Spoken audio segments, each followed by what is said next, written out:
Israel का उदय तो करीब 7 दशक पहले ही हुआ है, लेकिन ईरान का इतिहास सदियों पुराना है। अक्सर जब किसी को हमारा कहा कुछ समझ नहीं आता तो हम क्या कहते हैं, यही ना कि क्या मैं फारसी बोल रहा हूं। दरअसल इस सेंटेंस का इस्तेमाल हमने यहां इसलिए किया ताकि आपको ईरान के इतिहास से सीधा जोड़ा जा सके। ईरान को पहले फारस नाम से जाना जाता था, जिसे इंग्लिश में पर्शिया कहा गया। फारसी यहीं की भाषा थी। आज से करीब 2500 साल पहले, यहां करीब 550 ईसा पूर्व, इस पर्शिया में साइरस महान का अकेमेनिड साम्राज्य हुआ करता था। इस साम्राज्य की सीमा भारत से लेकर मिस्र और यूनान तक फैली हुई थी। यह दुनिया का सबसे बड़ा साम्राज्य माना जाता था। इसमें मानवाधिकार की शुरुआत भी हुई। 7वीं सदी में अरबों ने फारस पर हमला किया, जिसके बाद ईरान में इस्लाम धर्म आया और लोगों ने इसे अपना लिया। ईरान में शिया इस्लाम ज्यादा लोकप्रिय हुआ, जबकि बाकी अरब देशों में सुन्नी इस्लाम प्रमुख था। ईरान में सफवी, काजार और पहलवी वंश का राज हुआ करता था।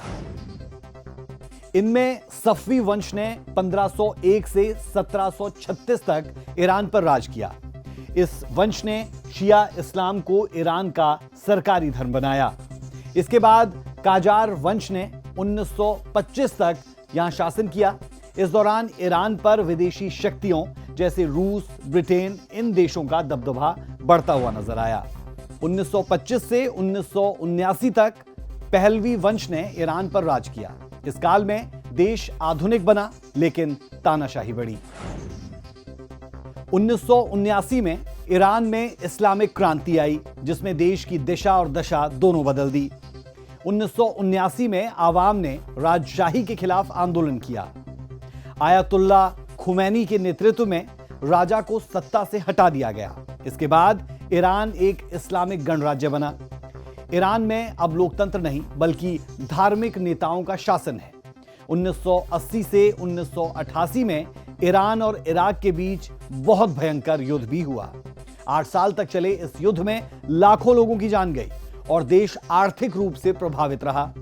साल 2000 के बाद ईरान ने परमाणु कार्यक्रम शुरू किया, जिससे अमेरिका और इजराइल नाराज हो गए। आज का ईरान ताकतवर तो है, लेकिन उसकी अर्थव्यवस्था बेहद कमजोर है। महिलाओं के अधिकार सीमित रह चुके हैं। पश्चिमी देशों से तनाव बना रहता है। इजराइल और अमेरिका से मुकाबले की स्थिति लगातार बनी रहती है।